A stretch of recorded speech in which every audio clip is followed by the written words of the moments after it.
The alarm clock screamed at 5:30 in the morning just like it did every single day.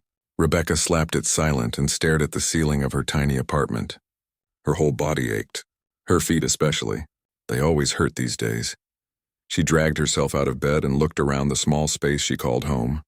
It wasn't much. Just one room that served as bedroom, living room, and kitchen all squeezed together. The rent was still too high, but it was all she could afford in the city. In the corner sat an old piano. Her most prized possession, the only thing she'd kept from her old life. Dust had settled on the keys. She couldn't remember the last time she'd actually played it. Maybe 2 weeks ago? Or was it 3? The days all blurred together now. Rebecca walked over and ran her finger across the dusty surface. She used to play for hours every single day. Music was everything to her once. It was her whole world. But that felt like a lifetime ago. She got ready for work mechanically. Same routine every morning. Shower, coffee, uniform.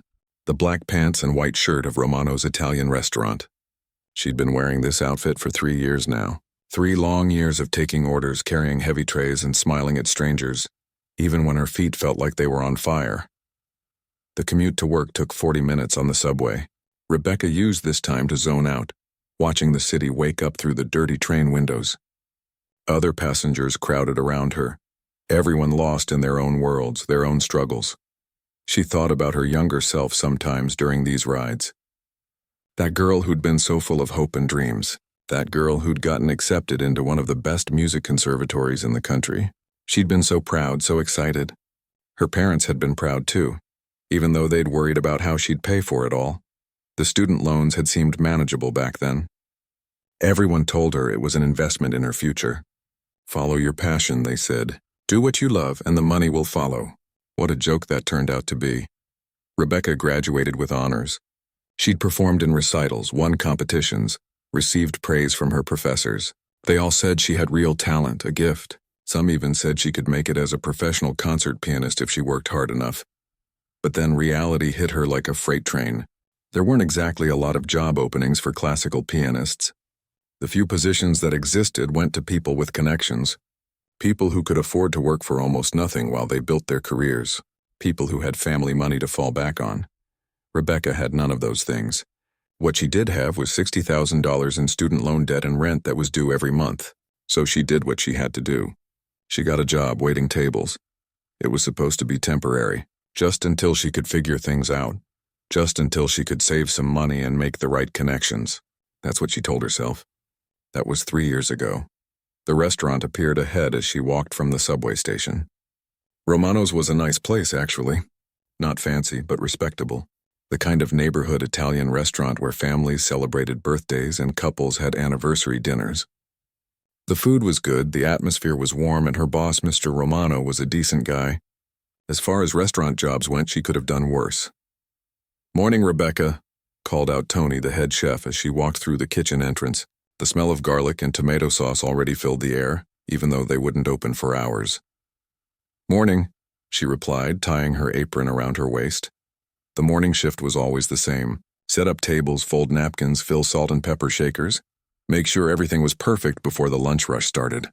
Rebecca had done it so many times she could do it in her sleep. Her coworker Lisa arrived a few minutes later, yawning and clutching a massive cup of coffee. "I'm so tired," Lisa groaned. "My kid was up all night with a fever. Is he okay?" Rebecca asked. "Yeah, finally fell asleep around 4. My mom's watching him today." Lisa started helping with the setup. "You working a double again today?" Rebecca nodded. She was always working doubles. The money was decent when she did, and she needed every penny she could get. Between rent, student loans, and just basic living expenses, there was never anything left over. "You're going to burn yourself out," Lisa warned. But Rebecca just shrugged. What choice did she have? The lunch shift started at 11. The restaurant filled up quickly with the usual crowd. Business people on lunch breaks, retired folks who came in regularly, tourists who'd read about the place online. Rebecca moved between tables on autopilot, taking orders, delivering food, refilling water glasses, clearing plates. "Miss, we've been waiting 20 minutes for our food," one man complained loudly. Rebecca apologized and checked on his order, even though she knew the kitchen was backed up and there was nothing she could do about it. The customer is always right. even when they're being unreasonable. A woman at another table sent back her pasta because it was too al dente. A kid spilled an entire glass of juice that Rebecca had to clean up. A teenager left a Bible verse instead of a tip on a $50 check. This was her life now. During her break, Rebecca sat in the back alley behind the restaurant, eating leftover breadsticks and trying not to think about how different things were supposed to be. She should have been practicing right now, preparing for performances, maybe teaching students of her own. Instead, she was scarfing down food in an alley, her feet throbbing, with 4 more hours of work ahead of her. Her phone buzzed. A text from her mom asking how she was doing. Rebecca typed back a quick, "Good, busy at work," and left it at that. She didn't have the energy to explain that she was exhausted, defeated, and felt like she'd wasted 4 years of her life and $60,000 on a degree that now collected dust alongside her piano. The evening shift was busier than lunch. Fridays always were. More people, more orders, more chaos. Rebecca's section was full, and she was juggling multiple tables when Mr. Romano called everyone together for a quick staff meeting during a brief lull. "I've got some exciting news," he announced, his round face beaming with pride. "I've been saving up and I finally did it. I bought a piano for the restaurant." Rebecca's heart skipped a beat. "It's being delivered tonight," Mr. Romano continued. "A beautiful baby grand. I'm hiring someone to play on weekend evenings starting next week. It'll give the place some real class, you know? Real ambiance." The other servers nodded and smiled. Lisa whispered to Rebecca, "That'll be nice having some live music." Rebecca just stood there feeling something twist in her chest. A piano. Right here in the restaurant where she worked, where she'd spent her evenings serving other people, while someone else got to do what she'd spent years training for. She forced a smile and went back to work, pushing down the feelings that threatened to bubble up. There was no point dwelling on it. This was her reality now, and she'd learned to accept it, or at least she'd been trying to. The piano arrived at 7 o'clock that evening, right in the middle of dinner rush. Rebecca watched from across the dining room as 4 men carefully maneuvered the massive instrument through the front entrance. It was gorgeous. A sleek black baby grand that gleamed under the restaurant's warm lighting. Mr. Romano hovered around nervously, directing them to place it in the corner near the window. The spot he'd chosen was perfect, really. Visible from every table but not blocking the flow of traffic. Once it was in position, he ran his hand lovingly across the polished surface like a proud parent. "Beautiful, isn't she?" he said to anyone who would listen. Rebecca had to look away. She grabbed a tray of food from the kitchen and focused on her tables. Table 6 needed more Parmesan. Table 12 wanted their check. Table 15 had questions about the dessert menu. She kept herself busy, kept moving, kept her eyes anywhere but that corner of the room, but she could feel it there. That piano, calling to her like an old friend she'd been avoiding. The dinner service continued, and Rebecca noticed that customers kept glancing at the new addition. Some asked about it. Mr. Romano eagerly explained his plan to have live music starting next week. Everyone seemed excited about the idea. Romantic piano music during dinner sounded lovely, they said. Around 8:30, things started to get really interesting. Lisa grabbed Rebecca's arm in the kitchen. "Oh my God, do you know who just sat down in section 4? She whispered urgently. "Who?" "David Chen. David Chen, the pianist." Rebecca felt her stomach drop. David Chen, she knew exactly who he was. Everyone in the classical music world did. He was one of the most celebrated pianists of their generation. His concerts sold out months in advance. His recordings won awards. He'd performed with major orchestras all over the world. "Are you sure?" Rebecca asked, her voice barely above a whisper. "Positive. I looked him up on my phone. That's definitely him, and he's with a whole group of people. They look important." Rebecca peeked through the kitchen door. Sure enough, there he was. She recognized him immediately from the countless videos she'd watched during her conservatory days. He looked older in person, but it was definitely him. He sat at a large table with 5 other well-dressed people, all deep in conversation. "I heard they're music critics." Tony the chef chimed in. One of the dishwashers overheard them talking. "Chen's performing at the Symphony Hall tonight. They must be having dinner before the show." Rebecca's hands started shaking. David Chen, right here. In this restaurant. She'd studied his interpretations, analyzed his technique, dreamed of someday performing at even a fraction of his level, and now he was just sitting there, eating breadsticks like a normal person. Rebecca, that's your section, Lisa said. You're serving him? What? No, can you take it, please? Girl, I'm slammed. Besides, this is exciting. Go talk to him. Maybe he needs a server who knows about music. Rebecca wanted to refuse, but she couldn't. It was her job. She took a deep breath, grabbed her notepad, and walked over to the table. Good evening, everyone. Welcome to Romano's. Can I start you off with some drinks? Her voice came out steadier than she expected. David Chen smiled at her warmly. He had kind eyes. What do you recommend? He asked. Rebecca went through the wine list, making suggestions based on what they were considering for dinner. She was professional, efficient, pleasant, just like she was with every other table. But inside, her heart was racing.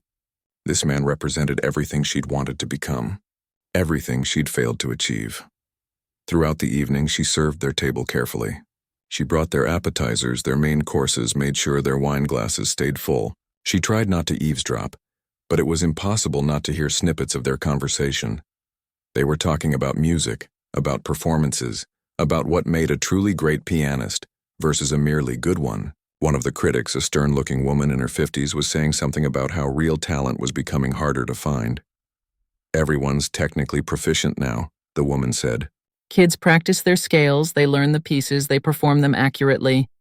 But where's the soul? Where's the passion? When's the last time you heard someone play and felt genuinely moved? David Chen considered this. That's the eternal question, isn't it? Technical skill can be taught. But that fire, that connection to the music, you either have it or you don't. Another critic, a younger man with glasses, jumped in. But David, be honest, would you even recognize raw talent if you heard it in an unexpected place?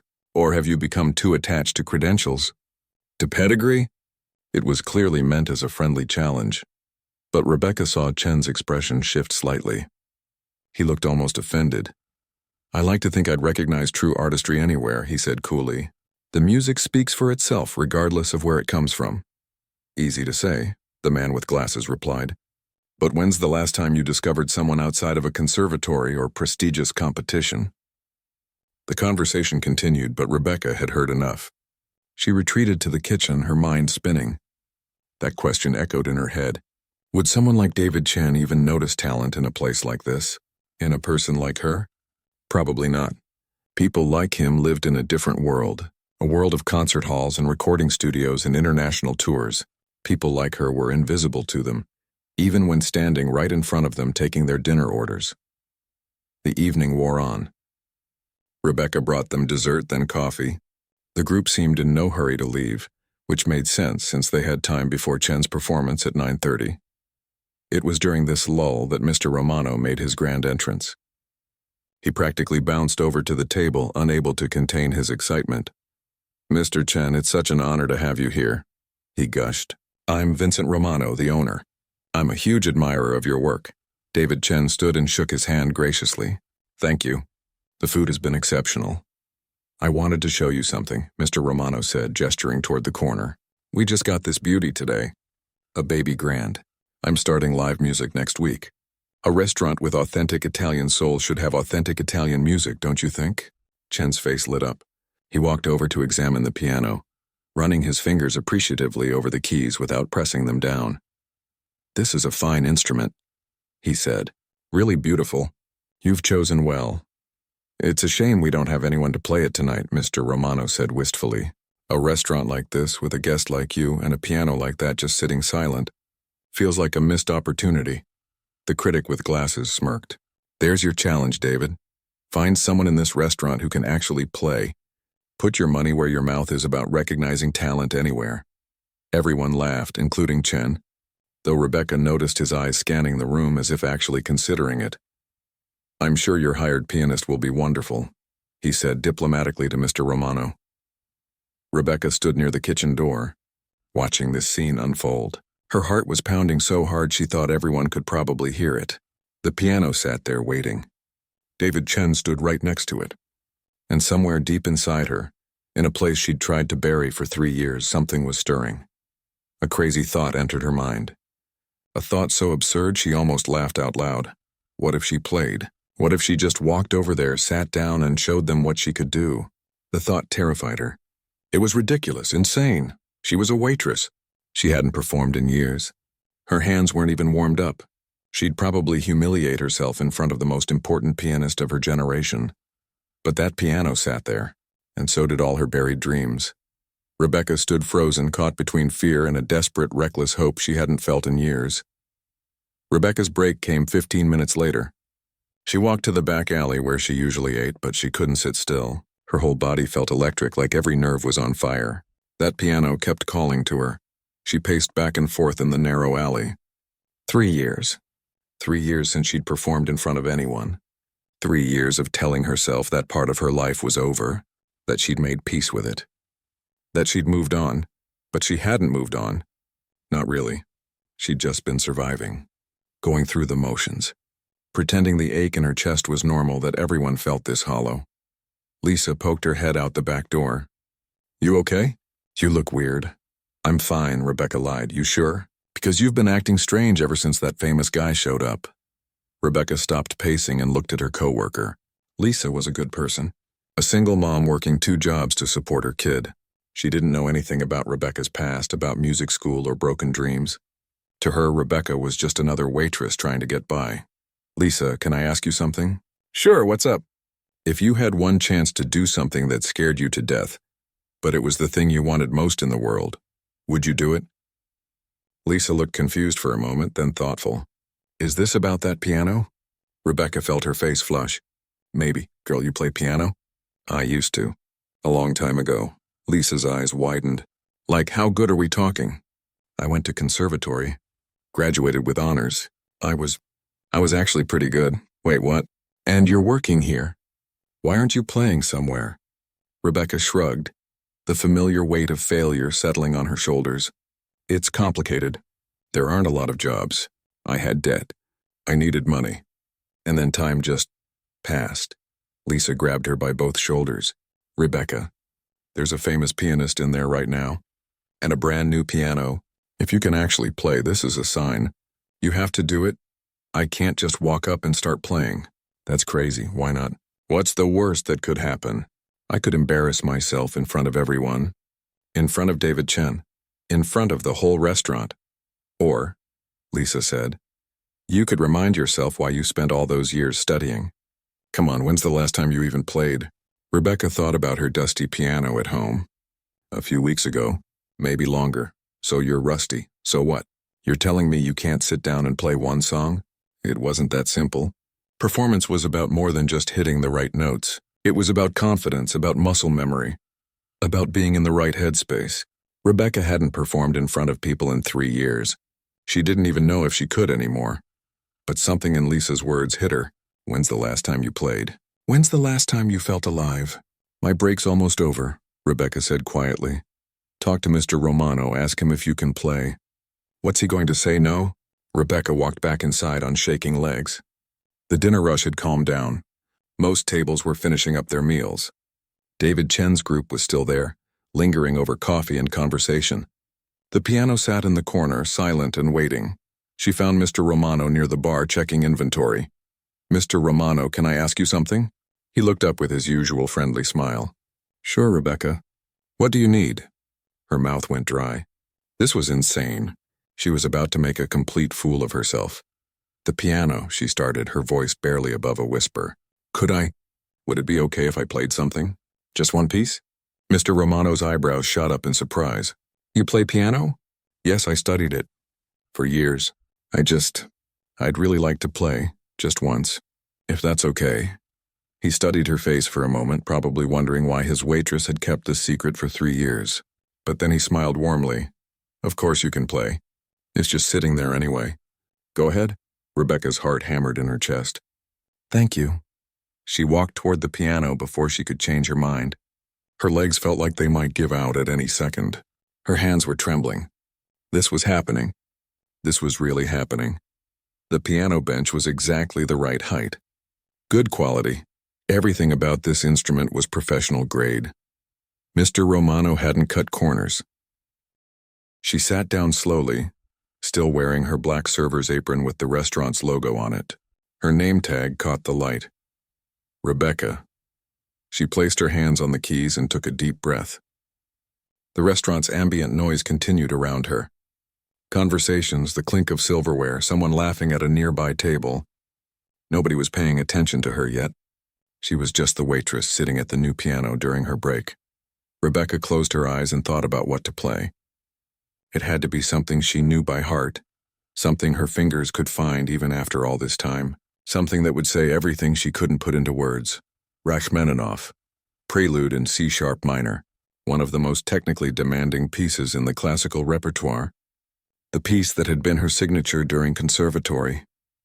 The piece she'd performed for her senior recital. The piece she'd once played so many times she could do it in her sleep. It was ambitious. Maybe too ambitious. But if she was going to do this, if she was going to put herself out there after 3 years of hiding, she wasn't going to play it safe. Her fingers found the opening notes. The famous descending chords that opened the piece, dark and ominous and absolutely commanding. The effect was immediate. The nearest conversation stopped. Heads turned. Within the first few measures, the entire restaurant began to quiet down. It was like watching dominoes fall. One table would stop talking, then another, until the whole room was focused on the waitress in the corner who was suddenly playing like her life depended on it, because it did, in a way. Every note that came out of that piano was 3 years of frustration and loss and dreams that had been pushed down and denied. Every chord was a scream, a prayer, a desperate reaching for something she'd thought was gone forever. Rebecca's fingers flew across the keys. The piece was coming back to her, muscle memory taking over where conscious thought couldn't. Her hands knew this music. They'd played it hundreds of times. They remembered what her mind had tried to forget. The technical passages that had once given her trouble now felt natural. The dynamics, the phrasing, the emotion behind every note, it all came flooding back. She wasn't thinking anymore. She was just feeling, just playing, just letting the music pour out of her like water from a broken dam. She could feel people watching her now. The weight of their attention. But she didn't look up. She couldn't. If she looked up and saw them staring, she might lose her nerve. She might remember that she was just a waitress playing during her break. She might remember all the reasons she'd given up. So she kept her eyes on the keys and played like she was 22 again, standing on a stage at her conservatory's concert hall, playing for her professors and classmates and parents who'd sacrificed so much to get her there. The piece built to its famous climax. The thundering chords that required every ounce of strength and precision she had. Her arms were tired. She hadn't played anything this demanding in years, but she pushed through, pouring everything she had into those final measures. The last chord rang out into the silence. Rebecca's hands hovered above the keys for a moment, trembling. Then she lowered them slowly into her lap. The silence that followed felt eternal. It pressed down on her like a physical weight. What had she done? What had she just done? Then the applause started. Not polite golf claps, but real thunderous applause. Rebecca finally looked up and saw the entire restaurant on their feet. Every single person was standing and clapping. Some were cheering. And there, standing at his table with a look of absolute shock on his face, was David Chen. Rebecca sat frozen at the piano bench, her heart pounding so hard she thought it might burst right through her chest. The applause continued, washing over her in waves. She couldn't quite process what was happening. These people, these strangers who minutes ago had just seen her as their waitress, were now giving her a standing ovation. Her eyes found Lisa first. Her coworker had tears streaming down her face. Clapping so hard her hands had to hurt. Mr. Romano stood near the bar with his mouth hanging open, looking between Rebecca and the piano like he couldn't quite believe what he'd just witnessed. But it was David Chen's face that made Rebecca's breath catch. He wasn't just clapping politely. He was staring at her with an expression she couldn't quite read. Shock, definitely, but something else too. Something that looked almost like recognition. He walked toward the piano and the crowd's applause began to fade as people realized something significant was about to happen. The famous pianist approached the waitress who'd just delivered his dinner an hour ago. That was extraordinary, he said, his voice quiet but clear in the suddenly hushed restaurant. Truly extraordinary. Where did you study? Rebecca's voice came out shaky. Manhattan Conservatory. I graduated 5 years ago. And you're working here? It wasn't said unkindly, but the confusion in his voice was obvious. Student loans, Rebecca said simply, and no job openings for concert pianists. The critic with glasses, the one who'd challenged Chen earlier, had joined them. He looked almost gleeful. Well, David, I think you just got your answer. Talent in unexpected places. Who would have thought? Chen shot him an annoyed look before turning back to Rebecca. What's your name? Rebecca. Rebecca Torres. Rebecca, that was a perfect interpretation of Rachmaninoff's Prelude. The technical execution was flawless, but more than that, you understood the emotion behind it. The longing. The darkness. That's not something that can be taught. Rebecca felt tears pricking at her eyes. She couldn't cry. Not here, not now. But hearing those words from someone like David Chen, after 3 years of silence, after convincing herself that part of her life was over, it was almost too much. Thank you, she managed to whisper. How long has it been since you performed? 3 years. Not since I graduated. Chen looked genuinely pained by this. 3 years. And you can still play like that? He shook his head in disbelief. Do you have any recordings? Any videos of your performances? No. I mean, the conservatory might have some from recitals, but I never made any professional recordings. The stern-looking woman critic had approached now, too. Up close, Rebecca could see her name tag from some music conference. Patricia Williams, Senior Music Critic, Classical Monthly. That was remarkable, Patricia said bluntly. I've reviewed hundreds of performances this year, and that was more moving than most of them. Why aren't you performing professionally? Rebecca let out a bitter laugh. Because performing professionally requires connections, money, and opportunities. I had none of those things. Just debt and rent to pay. That's the reality for most music graduates, Patricia said with a nod. The system is broken. We lose brilliant artists because they can't afford to be artists. Mr. Romano had joined the circle now, still looking dazed. Rebecca, I had no idea. 3 years you've worked here and you never said anything. What was I supposed to say? I'm your waitress. That's all that mattered. No, he said firmly. That's not all that matters. You're clearly much more than that. David Chen pulled out his phone.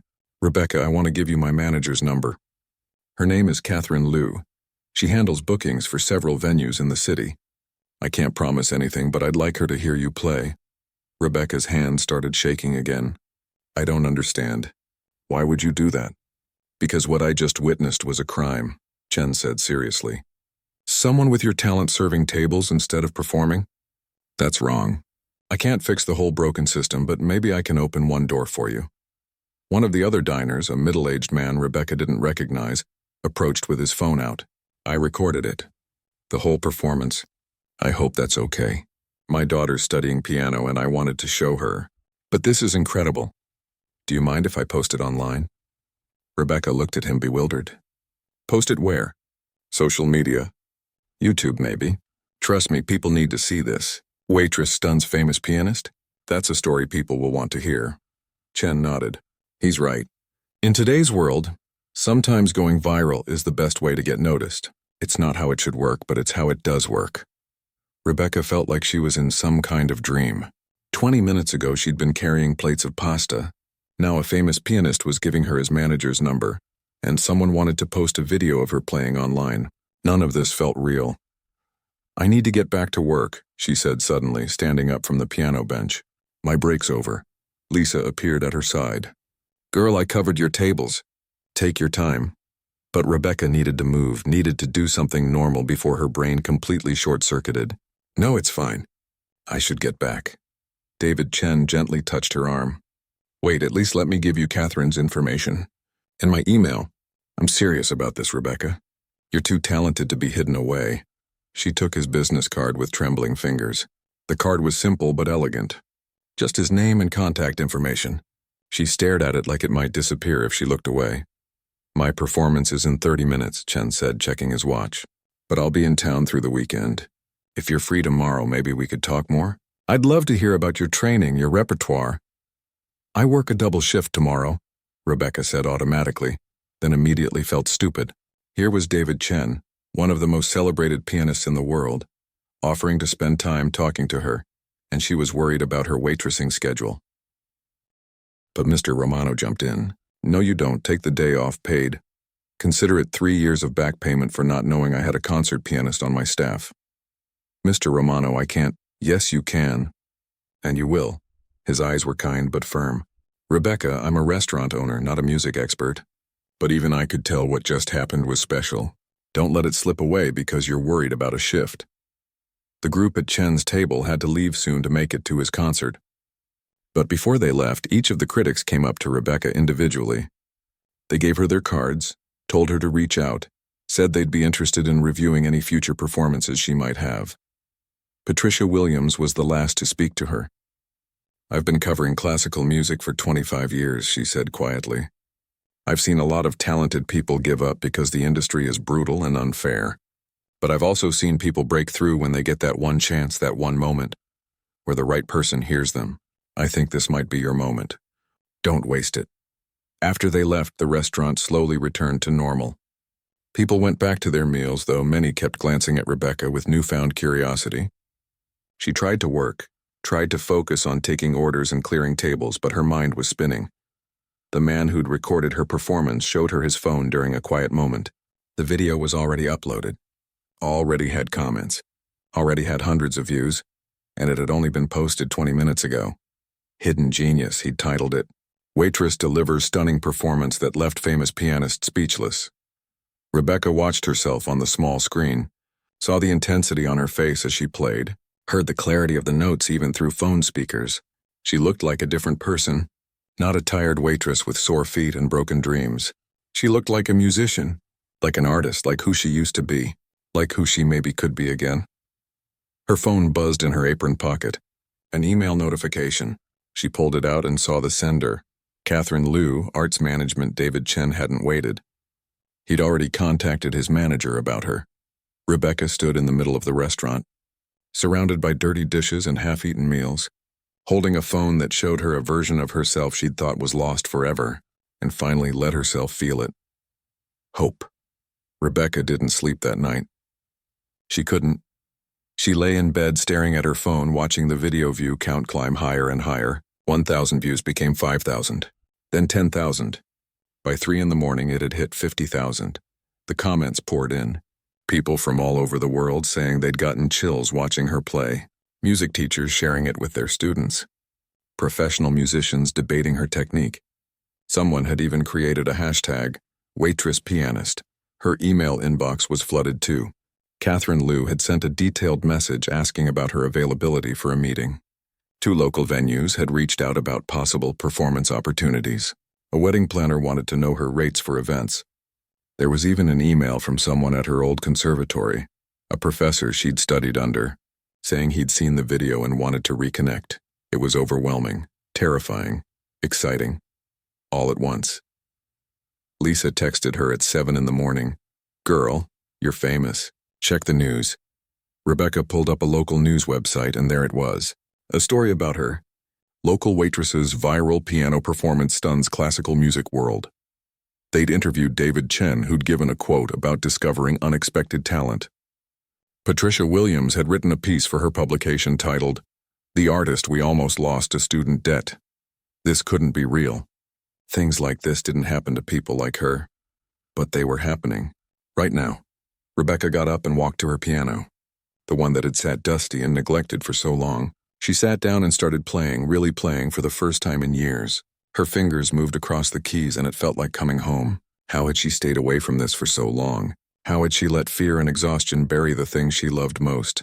She played for 2 hours straight, working through pieces she hadn't touched in years. Her hands were rusty on some of the more complex passages, but it was coming back. The muscle memory, the feel of it, the joy of creating something beautiful. Around noon, her phone rang. An unknown number. She almost didn't answer, but something made her pick up. "Is this Rebecca Torres?" A woman's voice, professional but warm. "Yes, this is she." "Hi, Rebecca, this is Catherine Liu, David Chen's manager. I hope it's not too early to call." Rebecca's heart started racing again. "No, not at all. Thank you for reaching out." "I've watched your video about 20 times now," Catherine said, "and I've done some digging into your background. Manhattan Conservatory. Graduated with honors, strong performance record during your studies." David wasn't exaggerating. "You're the real deal." "Thank you," Rebecca managed, not knowing what else to say. "Here's what I'm thinking. There's a chamber music series I work with. Smaller venues, more intimate settings. They have an opening in 3 months. It's not Carnegie Hall, but it's a legitimate performance opportunity with actual compensation. Would you be interested?" 3 months. A real performance, getting paid to play music instead of serve tables. Yes, Rebecca said, the word coming out almost as a gasp. Yes, absolutely. Great, I'll send over the details. You'll need to prepare a full program, probably 60 to 70 minutes of music. Can you handle that? Rebecca thought about her dusty piano, her rusty fingers, her complete lack of recent performance experience. 3 months to prepare a full concert program while working full-time at the restaurant. I can handle it, she said, and meant it. They talked for another 20 minutes about logistics, repertoire, contracts. When Rebecca hung up, she sat in stunned silence for a long moment. Then she called her mom. Mija, I saw the video, her mother said immediately upon answering. Everyone's sending it to me. I must have watched it 10 times. I'm crying again just thinking about it. Mom, I have a performance. A real one. In 3 months. Her mother's squeal of joy nearly burst Rebecca's eardrum. I knew it. I knew you were too talented to give up forever. Your father would be so proud. I'm so proud. They talked for an hour, Rebecca filling her in on everything. The meeting with David Chen, the viral video, Catherine Liu's phone call. Her mother cried 3 more times during the conversation. When they hung up, Rebecca looked around her tiny apartment with new eyes. This place had felt like a prison for 3 years, a reminder of everything she'd failed to achieve. But maybe it had just been a waiting room, a place to catch her breath before the next chapter. She met with Catherine Liu in person 2 days later at a small cafe in Manhattan.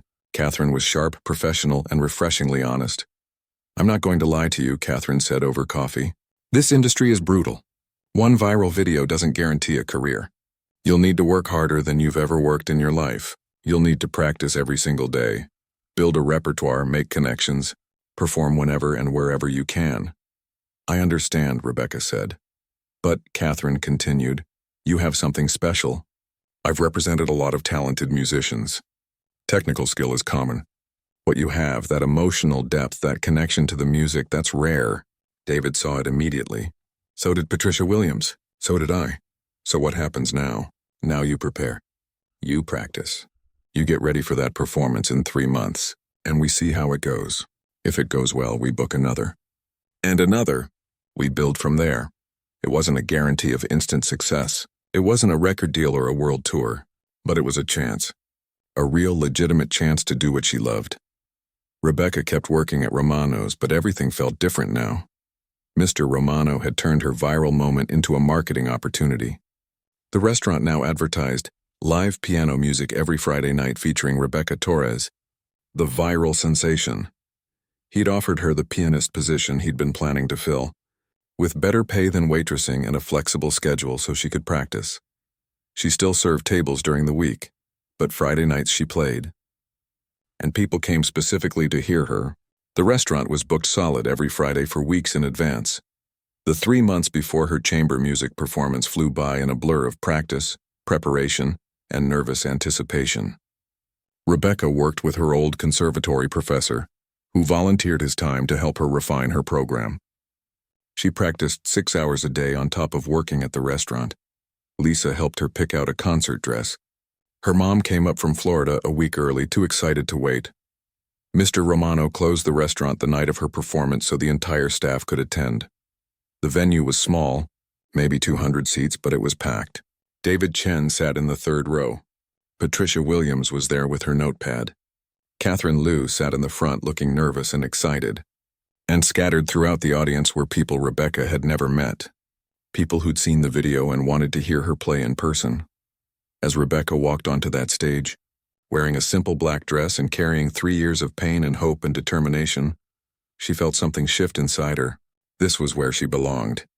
Not because some video had gone viral or some famous pianist had noticed her, but because music was part of who she was. Denying it hadn't made the longing go away. It had only made her smaller. She sat at the piano and looked out at the audience. Then she began to play. The performance wasn't perfect. She missed a few notes in the Chopin. Her tempo wavered slightly in the Bach. But when she played Rachmaninoff's Prelude, the piece that had changed everything, she played it with everything she had.